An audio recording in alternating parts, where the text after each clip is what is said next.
Alors que Dieu nous bénisse ce matin et qu'il nous accorde une ouverture dans sa parole pour découvrir et ressaisir ce que la parole de Dieu nous enseigne. C'est pourquoi prenons un instant dans la prière avant qu'on fasse la lecture de notre texte. Seigneur éternel, nous sommes tellement reconnaissants de pouvoir nous approcher de toi, nous approcher de ton trône de la grâce, de ta parole. Et comme la parole nous dit, nous sommes encouragés de prier avant toute chose pour tous les humains. Chaque être, peu importe sa nationalité, sa culture, sa tribu, sa langue, sa couleur, peu importe, Seigneur, bénis encore et encore. Merci ce qu'on a entendu ce matin déjà dans la capsule. Et merci que tu veux bénir maintenant tous ces individus, chaque individu qui est présent ce matin. Et nous allons aussi prier pour toute autorité, les rois et pour tous ceux qui exercent l'autorité afin que nous puissions mener une vie paisible et tranquille en toute piété et en tout respect. Voilà ce qui est bon et agréable devant Dieu notre Sauveur, lui qui désire que tous les humains soient sauvés et parviennent à la connaissance de la vérité. C'est pourquoi nous te prions, ouvre nos yeux, ouvre mes yeux, viens encore me toucher par ta parole et que chacun de nous puisse sortir d'ici avec une fraîcheur, une touche très particulière et personnalisée où tu veux vraiment nous rafraîchir, nous fortifier dans la foi, ou si on n'est pas encore né de nouveau, qu'on puisse vraiment réaliser ce que c'est, cette nouvelle identité en toi. Merci pour les chants qui nous ont rappelé ta croix, que tu es ressuscité, ce que nous célébrons aujourd'hui, ce premier jour de la semaine, que tu es vivant pour toujours, et tu es le roi des rois, tu es le seigneur des seigneurs, tu es le général de toutes les armées. Et c'est à toi que nous donnons l'honneur et la gloire, et c'est devant toi que nous plions aussi nos genoux, et que nous voulons t'adorer, et te recevoir aussi dans ta parole. Merci. Amen.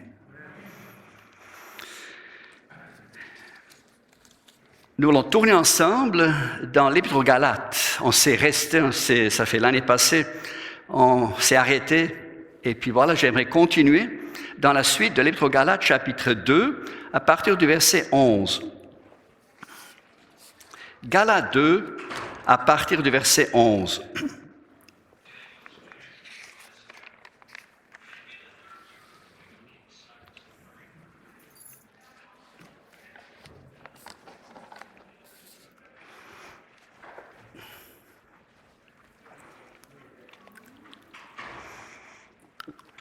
Le titre de ce message, c'est « La vérité de l'Évangile » ou « L'Évangile véritable ». Donc on lit Galates 2, verset 11. « Mais lorsque Pierre est venu à Antioche, je me suis ouvertement opposé à lui parce qu'il était condamnable. » Un autre apôtre. En effet, avant la venue de quelques personnes de l'entourage de Jacques, Pierre mangeait avec les non-juifs, mais après leur arrivée, il s'est esquivé et s'est tenu à l'écart par crainte des circoncis. Les autres juifs ont pratiqué avec lui ce double jeu, de telle sorte que même Barnabas a été entraîné dans leur hypocrisie. Quand j'ai vu qu'il ne marchait pas droit, puisqu'il ne respectait pas, voilà maintenant le sujet, la vérité de l'Évangile, j'ai dit à Pierre devant tous, si toi qui es juif, tu vis à la manière des non-juifs et non à la manière des juifs, pourquoi veux-tu forcer les non-juifs à se comporter comme les juifs? Nous sommes des Juifs de naissance et non des pécheurs issus des autres nations, selon les anciennes conceptions qu'ils avaient. Cependant, nous savons que ce n'est pas sur la base des œuvres de la loi que l'homme est déclaré juste, mais au moyen de la foi en Jésus-Christ. Ainsi, nous aussi, nous avons cru en Jésus-Christ afin d'être déclarés justes sur la base de la foi en Christ, et non des œuvres de la loi, puisque personne ne sera considéré comme juste sur la base des œuvres de la loi. Mais si, en cherchant à être déclarés justes en Christ, nous avons été trouvés pécheurs, nous aussi, cela signifie-t-il que Christ serait un serviteur du péché? Certainement pas. En effet, si je reconstruis ce que j'ai détruit, je me présente moi-même comme coupable, puisque c'est la loi qui m'a amené à mourir à la loi, afin de vivre pour Dieu. J'ai été crucifié avec Christ. Ce n'est plus moi qui vis, c'est Christ qui vit en moi.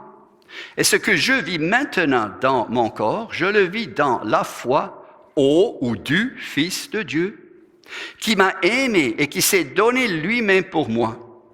Je ne rejette pas la grâce de Dieu. En effet, si la justice s'obtient par la loi, alors Christ est mort pour rien. La vérité de l'Évangile. Ce texte, il est très intéressant et aussi très important dans son contexte. Peut-être vous rappeler, juste pour nous rafraîchir la mémoire, l'apôtre Paul a été demandé et sollicité pour répondre à une influence qui pénétrait les églises de Galatie. Ça veut dire c'est plusieurs qui sont composés de Juifs surtout, qui se sont convertis à Jésus-Christ et qui ont reconnu en Jésus leur véritable Messie et qui ont reconnu qu'en Jésus qu'on est entièrement justifié. On va la voir tantôt, une déclaration. Mais malheureusement, et c'est le cas, on est encore composé de toutes sortes de personnes, même dans nos églises. Et là, il y a des gens dans ces églises-là qui se sont infiltrés, qui ont amené encore un mélange, une conception de loi composée avec la justification, la grâce, Jésus-Christ seul. Et là, ils commençaient à douter, à être troublés et même en danger de reculer dans leur arrière-culture, leur arrière-religion, d'où ils sont sortis. Et là, l'apôtre Paul était demandé par Dieu, finalement, inspiré, pour vraiment sortir des armes spirituelles très claires, très sévères aussi. C'est l'épître le plus sévère qu'on connaît dans le Nouveau Testament. Il tranche, déjà dans le premier chapitre, si vous vous rappelez ce qu'on a vu, la définition de l'Évangile, c'est quoi? Jésus s'est donné, verset 4, chapitre 1, Jésus s'est donné lui-même pour nos péchés, afin de, c'est juste la moitié de la vérité, afin de nous arracher. C'est fort, c'est une expression très forte, choisie par le Saint-Esprit. Afin de nous arracher à quoi? À l'actuel monde bizarre, déchiré, polarisé, religieux de toutes facettes, de toute origine, de tout mélange, de toute sauce, n'est-ce pas? Afin de nous arracher à l'actuel monde mauvais. Définition dès le départ, une très bonne, excellente définition très courte, pour ensuite aller trancher, et il dit très clairement, je m'étonne que vous détourniez si vite de celui qui vous a appelé, vous détourniez si vite du chef, vous détourniez si vite de l'autorité suprême. Et présent dans ce monde, on réalise combien il y a des autorités, n'est-ce pas? On vient les vivre, on vient le goûter, même jusque dans nos foyers, qu'il y a des autorités, n'est-ce pas? Pour de bonnes ou d'autres raisons. Un jour, tout sera dévoilé devant Dieu. Qu'est-ce qui est vraiment l'agenda et les idées qui ont véhiculé plusieurs choses, n'est-ce pas? Il y a des bonnes pensées, des bons motifs, mais aussi des mauvaises, on sait. Mais c'est très important comme nous, comme chrétiens, qu'on ne perd pas notre attachement. D'ailleurs, Dieu ne perd pas son position. Mais nous, des fois, on peut être embrouillés. On peut être troublé, puis moi aussi j'ai vécu des périodes pas trop faciles, mais heureusement la parole est là, le Saint-Esprit est là pour nous ramener et pour nous réattacher ou nous interpeller. Attache-toi, comme l'Épître aux Colossiens nous rappelle, sans s'attacher au chef. Un avertissement pour nous comme chrétiens, de nous attacher, de nous laisser attacher, de considérer combien on est vraiment identifié et attaché au chef, qui est une autorité suprême par-dessus toutes les autres autorités, que ce soit parentale, que ce soit d'église, que ce soit gouvernement, que ce soit n'importe quelle autorité, l'employeur, n'est-ce pas, sont toutes des autorités que Dieu a mis en place, toutes, pour régler, pour gérer et pour empêcher le pire, bien sûr, mais malheureusement aussi des choses mauvaises parmi ces choses-là. Il y a des choses qui sont à l'opposé du principe de Dieu. Donc, on a besoin de s'attacher au chef. Un petit exemple. On sait dans les Écritures, on est enseigné de se soumettre aux parents, d'apprendre à être soumis au papa et à la maman. C'est pas facile des fois. En tout cas, je m'appelle, j'ai vécu aussi, j'ai eu des très bons parents. Merci Seigneur que Dieu continue de bénir cet héritage, tout en honorant et respectant mes parents qui sont déjà rendus l'autre bord auprès du Seigneur. Mais il y a des situations, des fois, c'est pas évident. Mais admettons qu'un papa ou une maman demande à son enfant quelque chose qui est vraiment à l'opposé des principes bibliques, à l'opposé de l'autorité supérieure à papa et à maman. De voler, de faire du mal à quelqu'un, de violer quelqu'un, ou je ne sais pas. Vous comprenez? Qui est-ce qu'on doit obéir? La Bible dit de se soumettre au papa et à maman, mais la Bible, le même auteur, le même Saint-Esprit nous enseigne de nous attacher à qui? Au chef. Frères et sœurs, ça peut nous démêler drôlement. Il y a des paroles pour nous replacer. Oui, l'apôtre Paul, juste pour prendre un autre exemple, l'apôtre Paul enseigne de se soumettre aux autorités. Mais il y a d'autres passages dans les Écritures. Attention. Attachons-nous premièrement à davantage. Et présentement, je pense que c'est vraiment une situation mondiale. Dieu a permis pour nous déstabiliser, pour qu'on soit restabilisé sur les bonnes fondations et à la bonne autorité. Ça va nous aider. Ça va surtout nous aider à trouver le bon chemin individuellement. Aussi les divergences peut-être d'opinion, de conviction sur certains points et aussi d'interprétation, d'application de la parole sur certains points. Mais ça va nous drôlement aider de rester attachés au chef. J'en ai eu mes lots de combats, je vous le dis. Je ne peux pas raconter tous les détails maintenant. Mais dans mon témoignage, pendant des années, j'ai patiné parce que je me suis soumis à d'autres autorités et je sous-entends ma propre autorité à moi, ma conscience, ma religiosité, ma loi à moi. Donc l'Épître aux Galates devient très personnel pour moi. J'étais pris là-dedans, j'étais exactement dans la situation sans débattre la discussion, la question la circoncision ou de respecter le sabbat versus n'importe quel autre jour, ou ainsi de suite. Mais dans mon cœur, et c'est surtout l'Épître aux Hébreux qui m'a aidé. Et là, j'ai dû apprendre, et je me rappelle une fois un entretien avec mon père qui a beaucoup essayé de m'aider, mais il n'a pas pu résoudre mon problème, même mon papa.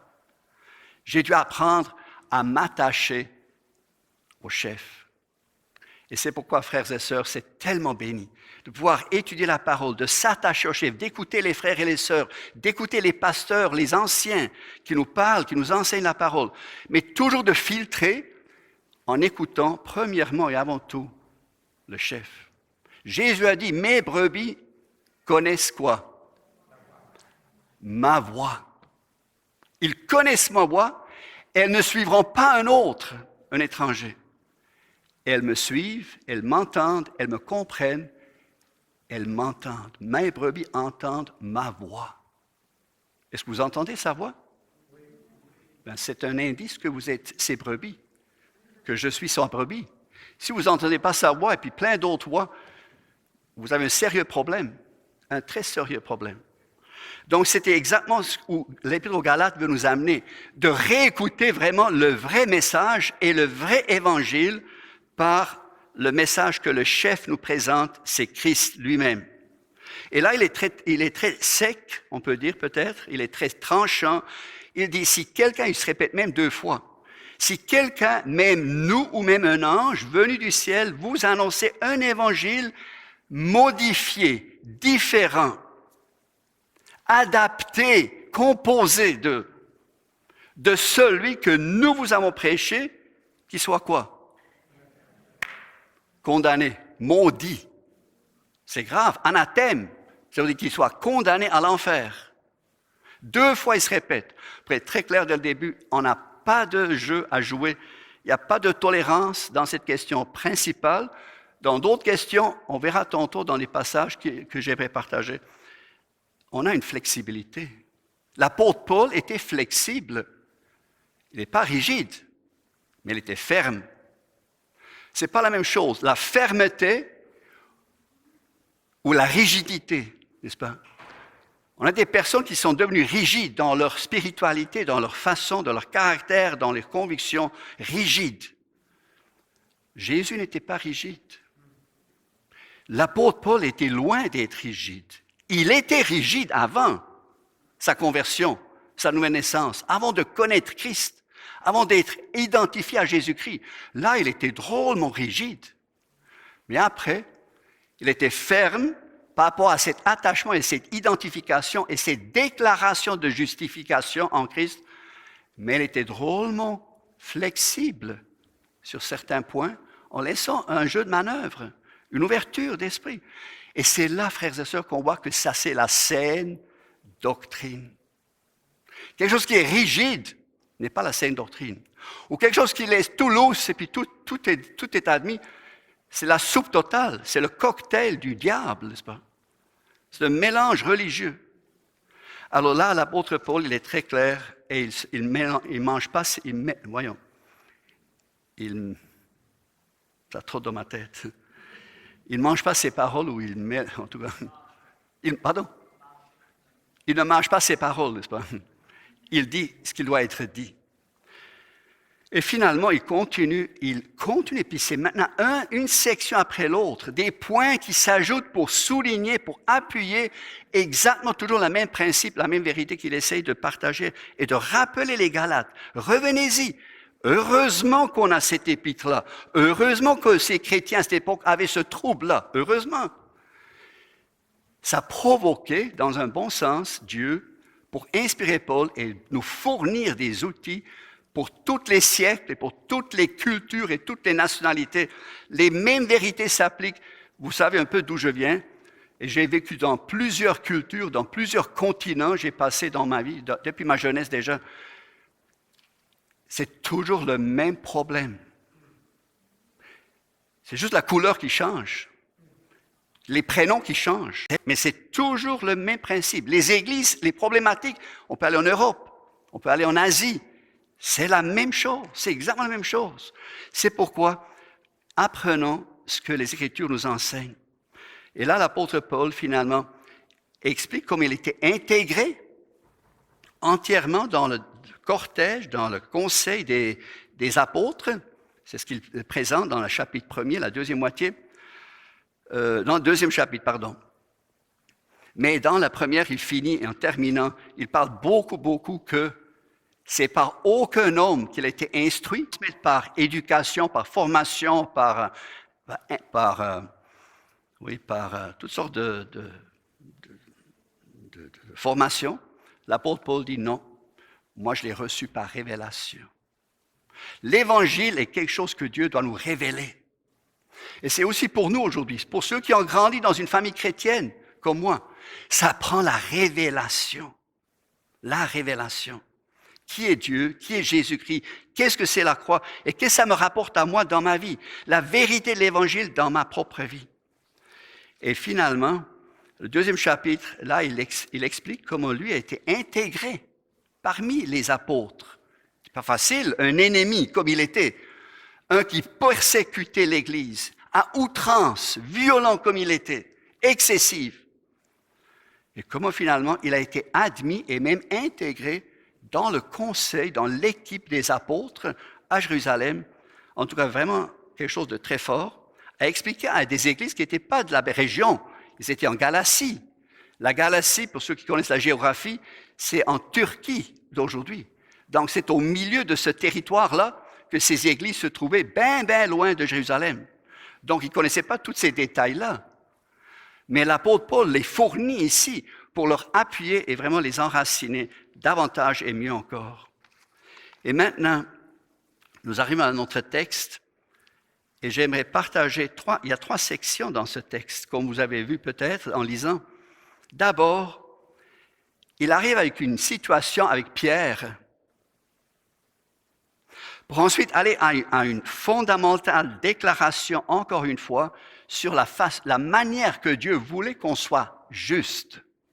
Que c'est une déclaration, et non pas quelque chose qu'on peut y arriver graduellement. C'est quelque chose que la Réformation a vraiment redécouvert et vraiment remis en place. Et je suis tellement béni de l'avoir redécouvert moi-même et que Dieu nous révèle encore et encore. Et la 3e section, il va parler de la façon de construire, de bâtir, d'être un bon architecte et non pas un mauvais architecte, n'est-ce pas? Parce qu'il dit un architecte qui commence à bâtir, il démolit. Admettons, vous avez un projet, vous engagez quelqu'un, un architecte, il vient travailler chez vous, une vieille cabane, il défait la cabane, et le lendemain, vous revenez sur le chantier chez vous, et vous dites, qu'est-ce que vous faites? Le cabanon, la mauvaise maison mal fondée sur le sable, tout croche, tout à travers, avec des vis cachées, puis des vis tout ouverts, là. Et là, l'architecte, qu'est-ce qu'il fait le lendemain? Dans le cas ici dont il parle à la fin, il reconstruit le mauvais vieux cabanon. Qu'est-ce que vous faites avec un architecte qui fait ça? Je m'excuse, mais on va arrêter notre contrat tout de suite. On va changer d'architecte. C'est ça qu'il dit à la fin.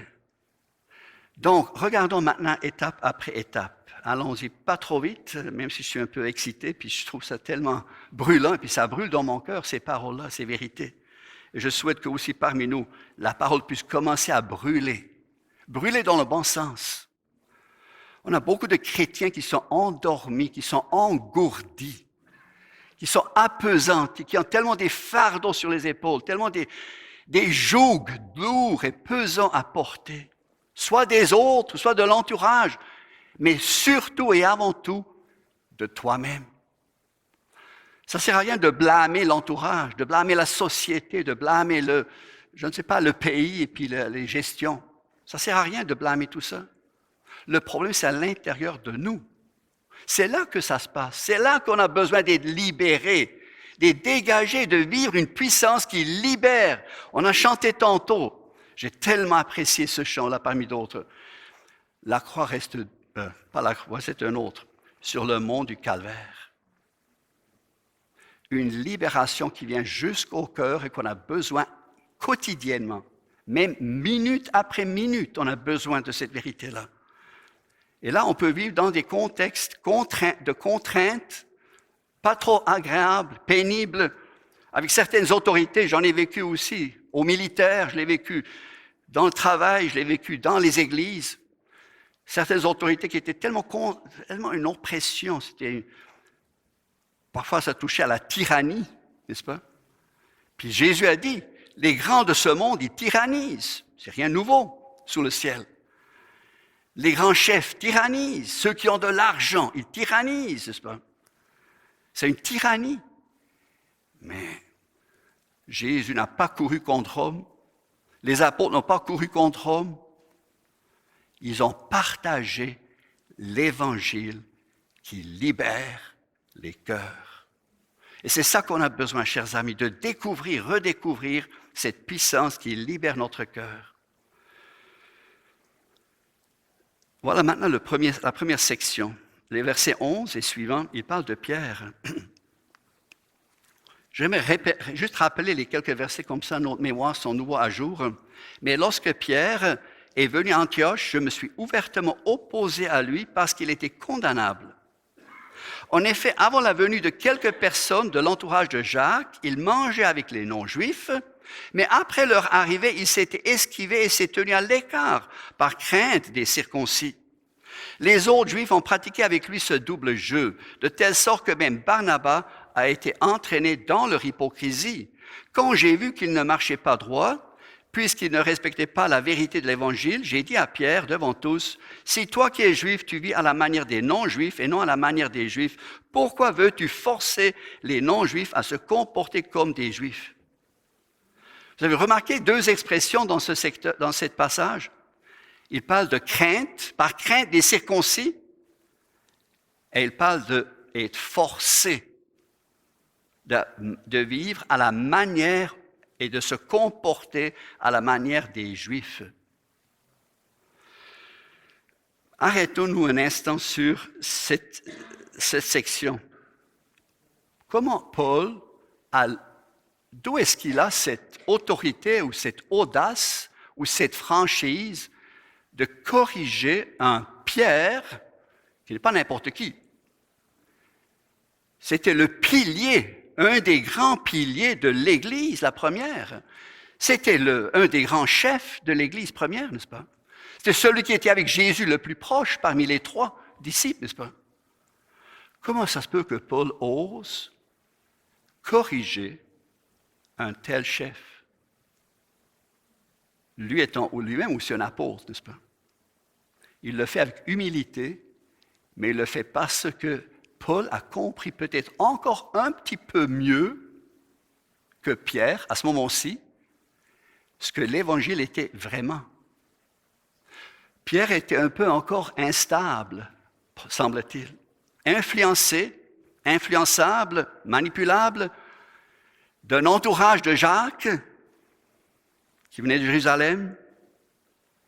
Mais il faut comprendre aussi leur contexte. Ça fait des années, ça fait des siècles qu'ils ont été martelés les principes des Écritures sans avoir une notion de l'Évangile encore, ou avoir voilé encore la notion de l'Évangile qui était déjà préfigurée, comme on a vu dans la capsule ce matin, par Pasteur Luc. Des préfigurations, des étapes progressives. Alors ça prenait du temps à changer leur mode de fonctionnement, leur spiritualité. J'aimerais juste vous pointer, on veut sortir 3 références rapidement. Jacques, dont il est question ici, son entourage qui avait une influence, on peut dire une influence de intimidation peut-être, sans le vouloir, mais ça intimidait, n'est-ce pas? Regardez vite. Jacques 1, versets 22 à 25. Jacques, probablement plus tard, dans son écriture, il dit quoi? Mettez en pratique la parole et ne vous contentez pas de l'écouter en vous trompant vous-même par de faux raisonnements. En effet, si quelqu'un écoute la parole et ne la met pas en pratique, il ressemble à un homme qui regarde son visage dans un miroir et qui, après s'être observé, s'en va et oublie aussitôt comment il était. Et c'est quoi qu'il a vu, ce gars-là, et cette description-là? De quoi parle Jacques? Regardez bien. Mais celui qui a plongé les regards, où?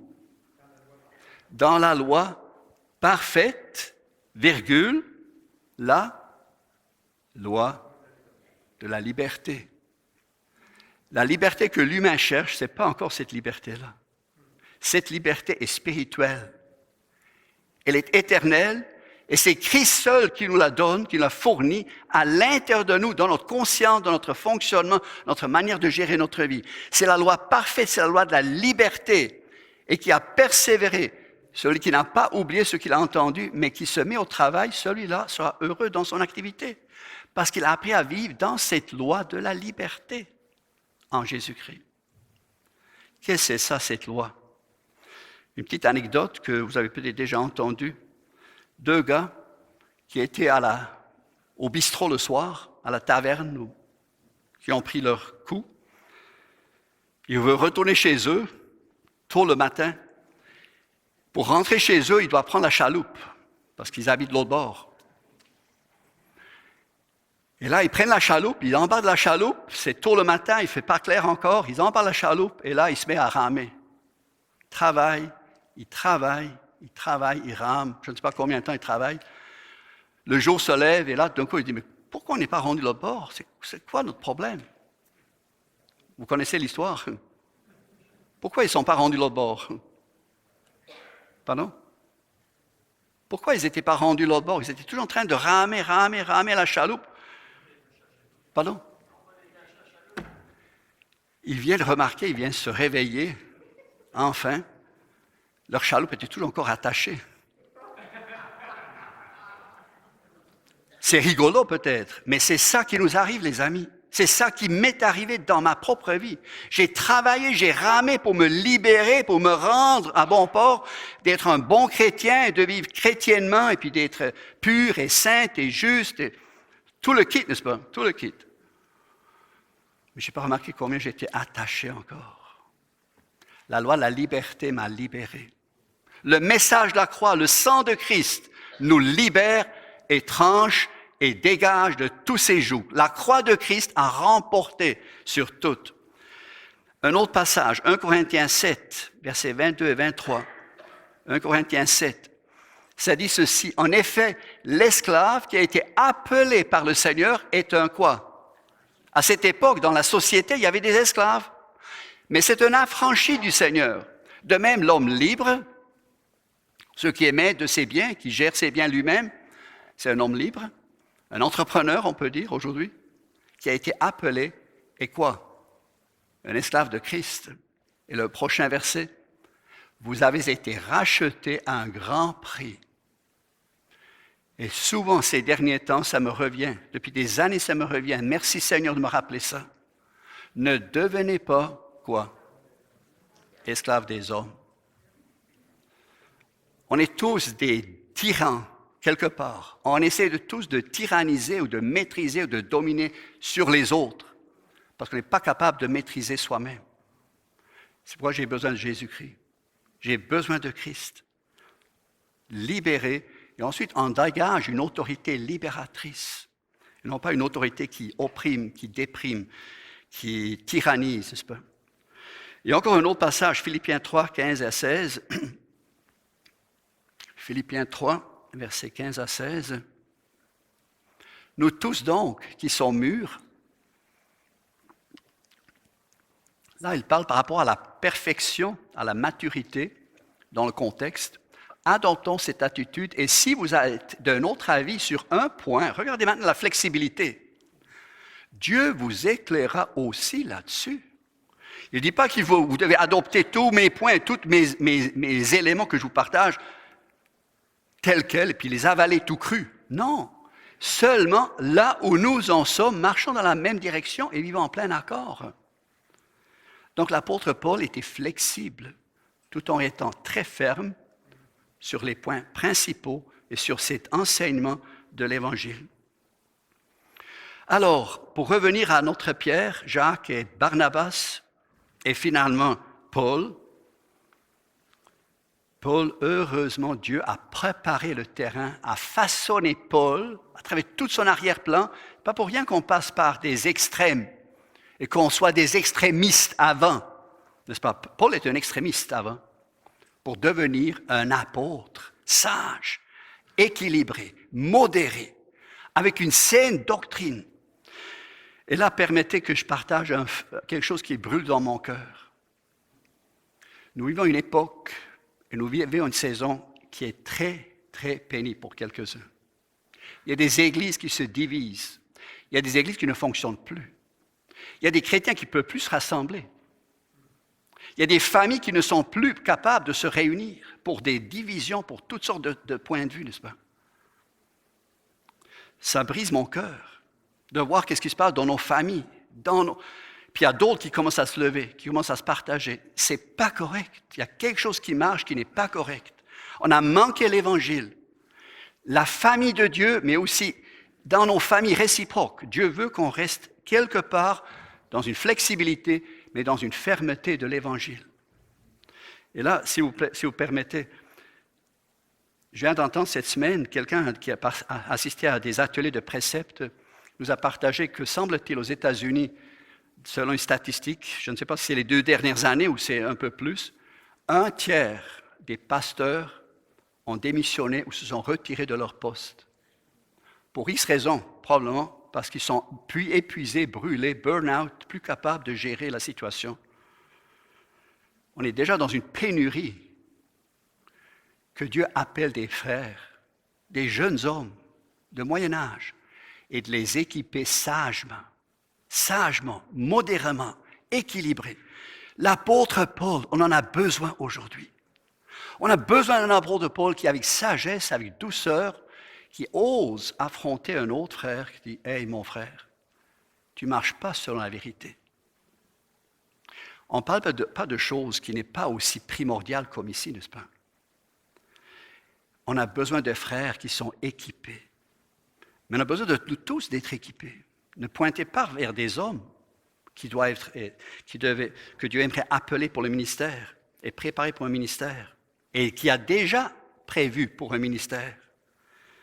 Mais prions que chacun de nous soit prêt à recevoir, à découvrir la vérité de l'Évangile. Si vous permettez une petite parenthèse, une petite annonce, c'est pourquoi je ne voulais pas le faire avant, c'est pour vous inviter, Dieu voulant, et puis merci Pasteur Clermont qui nous a demandé si on voulait donner de nouveau des cours. Eh bien, comme vous connaissez, ce n'est pas à nous que nous voulons vous attirer, pas du tout, pas en tout. On veut nous attirer tous vers l'autorité qui nous enseigne, c'est la parole de Dieu. C'est le Saint-Esprit qui est au rendez-vous, ce n'est pas moi, ce n'est pas nous. C'est pourquoi bienvenue. Est-ce que ce qu'on a prévu pour aller un peu plus loin, parce qu'on a fait plusieurs 40 minutes qui sont faciles, légers, sans devoir à faire, mais pour ceux qui sont intéressés, là on aimerait vous inviter. Dieu voulant, on va recommencer des formations. On va commencer, qu'est-ce qu'on avait prévu? C'est de faire l'épître de Tite. 3 chapitres, c'est pas long. J'aime vous mettre l'eau à la bouche, avant de vous présenter le détail. L'eau à la bouche, dans ce sens, Tite 2, verset 1, s'il vous plaît. Tite 2, verset 1. Quant à toi, dis ce qui correspond, quoi? À la saine doctrine. Mais il faut la connaître, la saine doctrine. Il faut savoir la transmettre. C'est quoi les outils, c'est quoi les éléments de la saine doctrine? Et là, j'aimerais sauter en bas au verset 11, juste très rapidement. Tite 2, 11. En effet, la grâce de Dieu, source de salut pour tous les hommes, a été révélée. Elle nous enseigne, c'est la grâce qui nous enseigne à renoncer à un mode de vie impie et aux convoitises de ce monde et à vivre dans le temps présent conformément à la sagesse, la justice et la piété. En attendant notre bienheureuse espérance, la manifestation de la gloire de notre grand Dieu et Sauveur Jésus-Christ. Il s'est donné lui-même, voyez-vous, c'est le début de Galates, c'est la même chose. Il s'est donné lui-même pour nous afin de nous racheter de toute faute, de tout péché et de se faire un peuple qui lui appartienne, purifié et zélé pour de belles ou bonnes œuvres. La sainte doctrine est toujours composée de 2 éléments, pour faire un résumé très rapide maintenant.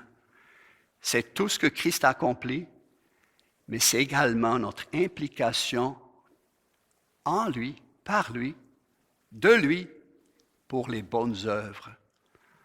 Le Saint-Esprit conjugue ces 2 autorités, ces 2 éléments-là dans notre vie. Quelque chose que l'on ne peut pas faire. On essaie d'expliquer tantôt la souveraineté de Dieu, il faut, nécessaire, pour vraiment nous dégager de tout notre orgueil et vraiment nous attacher à lui et d'être humiliés. Lui entièrement est à l'œuvre et il accomplit toutes choses, mais il nous implique.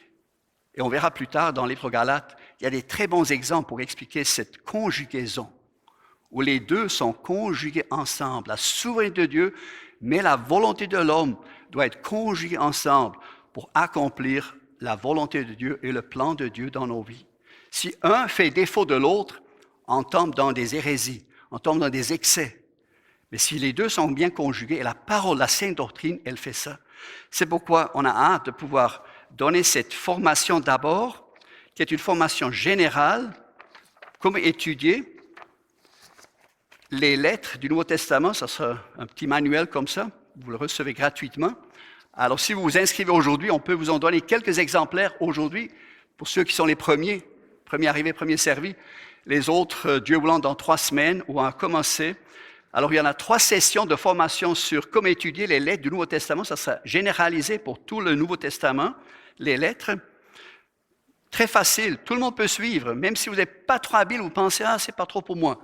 Venez pareil, écoutez, suivez le discours, suivez la discussion, suivez les interactions. Vous allez très bien suivre et très bien comprendre. Et bien sûr, si vous pouvez faire les petits exercices qu'on peut le faire ensemble, vous allez voir. Et là, vous êtes très, très bien préparés parce que dans la formation, on va justement prendre des textes de Tite. Pour ensuite compléter le cahier ensemble. 3 autres sessions par la suite. Donc, il y a 6 sessions qui sont prévues, Dieu voulant, à partir de samedi dans 3 semaines. Le 12 mars, samedi après-midi de 1h à 3h, les 3 sessions, d'abord 12, 19 et 26 mars. Et ensuite, dans le mois d'avril, on va enchaîner ou poursuivre ensuite avec l'épître de Tite, d'étudier.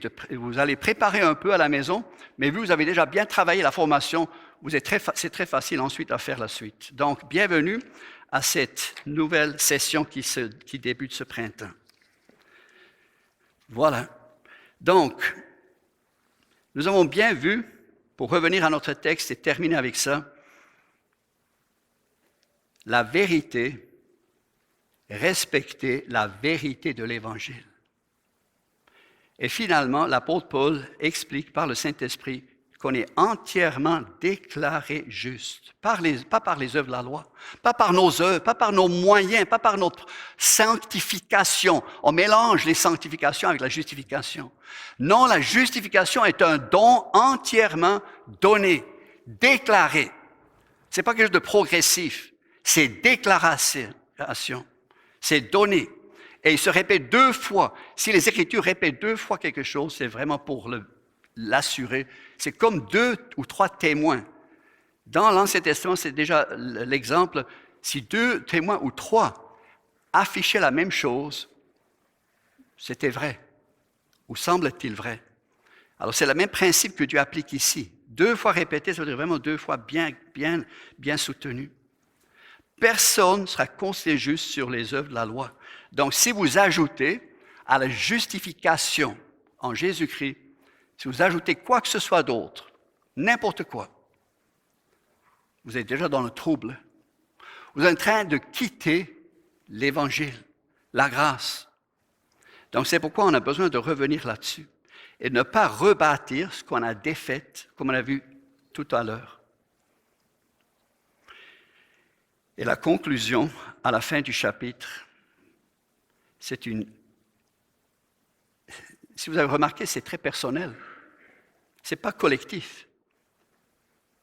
Versets 19 et 20 du chapitre 2, Galates 2, juste avant, il dit, « En effet, si je reconstruis ce que j'ai détruit, je me présente moi-même comme coupable. Puisque c'est la loi qui m'a amené à mourir à la loi afin de vivre pour Dieu. La loi nous amène à la croix de Golgotha. La loi, c'est ça le but de la loi. Elle nous amène à être condamnés et à lâcher prise et à être défaite et de capituler. Je ne suis injuste et j'y arriverai jamais par moi-même. Me voici, Seigneur, tel que je suis. Prends-moi. Et est-ce qu'il te prend? Est-ce qu'il t'a pris? Comment est-ce qu'on sait que Jésus nous a pris? Parce que quand il était à la croix, il a crié, « Tout est accompli. » Tu es inclus, mon frère, ma sœur. Tu es crucifié avec lui. Et regardez, c'est personnel maintenant la suite, verset 20. « J'ai été crucifié avec Christ. Ce n'est plus moi qui vis, c'est Christ qui vit en moi. » Ce n'est pas seulement une belle phrase, c'est une très, très grande autorité et réalité. Christ vit en moi. Je suis parfois mêlé, des fois c'est mon propre moi qui veut encore embarquer. Mon propre moi qui n'est pas satisfait de moi-même ou de satisfait de quoi que ce soit. Là, le Saint-Esprit vient me rappeler, Marcus, tu es crucifié avec Christ. Ça ne te regarde plus. C'est Christ qui vit en moi. Et ce que je vis maintenant dans mon corps, je le vis dans la foi du Fils, au Fils de Dieu, qui m'a aimé, qui s'est donné lui-même pour moi. Je suis entièrement dépendant parce que c'est lui, Jésus, qui m'a aimé et il s'est donné lui-même pour moi, à ma place. Et ça, c'est notre orgueil qui a la misère à accepter ça. Et là, des fois, on doit faire un effort. La parole nous enseigne aussi de s'efforcer. Les violents s'en emparent de ce royaume-là. C'est une grâce que Dieu nous fournit de pouvoir appliquer la bonne violence spirituelle, de s'en emparer, de dire oui, c'est à moi. Tu l'as accompli, Seigneur, je te fais confiance. Même si j'ai encore des doutes, même si j'ai encore des sentiments, même si j'ai encore ma conscience veut me dicter autre chose, n'importe quelle autorité veut me dire autre chose. Tu es quoi? Le chef. Tu es l'autre et suprême. Et c'est à toi que je veux me soumettre.